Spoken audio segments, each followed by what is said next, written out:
Paano ba natin mapaghahandaan ang ating retirement? Meron tayong sample computation dito ng retirement goal. And ang computation natin, annual expense times 10. Ibig sabihin kung sa ngayon, ang gastos mo ay nasa 25,000 per month. And for 12 months, sa isang taon, ang gastos mo ay nasa 300,000. And ang computation, again, annual income times 10. Kaya 300,000 na total na gastos mo sa isang taon times 10. Ito pala yung dapat na i-target natin na retirement fund. Ngayon ang tanong, bakit 3 million? Kasi sabi nga natin kanina, ang sample natin 25,000 per month ang gastos mo.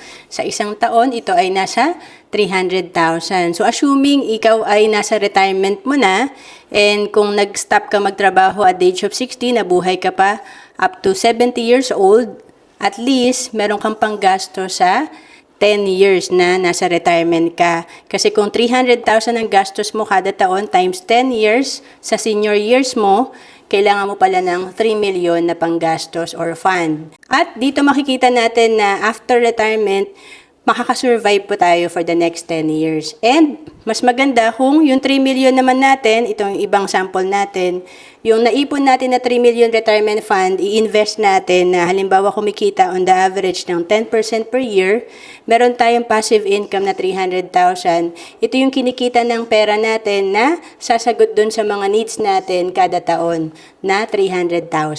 At para makabuild tayo ng sapat na retirement fund, syempre nagsisimula yan sa disiplina. Ito yung tinatawag na pay yourself first. Importante mag-ipon tayo. And ang prosperity formula natin, ito yung pagka-receive mo ng income, unang-una, ibawas mo yung 10% na tithes mo or donation mo sa church kasi lahat naman ng blessing natin galing kay God. And 20%, ito yung mapupunta sa savings mo.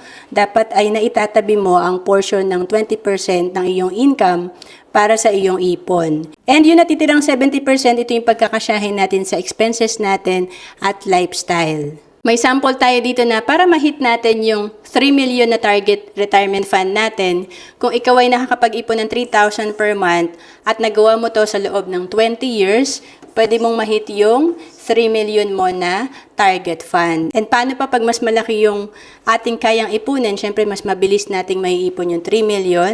At kung mahaba pa yung time na meron tayo, mas maliit lang yung kailangan nating ipunin para ma-hit natin yung 3 million. At kung naghahanap ka kung saan ka pwedeng magsimula mag-ipon at mag-invest, pwede ka sa Kaiser na ito ay tinatawag na 3-in-1 kasi tatlo na yung meron ka. Meron ka ditong healthcare, life insurance at investment. Ito ang tinatawag natin na level 1 investing. And dito rin ako nagsimula noong 2012. At ito ay 7 years to pay lang, 20 years ang maturity. Kung OFW ka, pwede ka sa Kaiser. We have online application. To know more about Kaiser, message mo lang ako sa Facebook, Roanne Celis Capistrano, or email me at roanne.capistrano@gmail.com.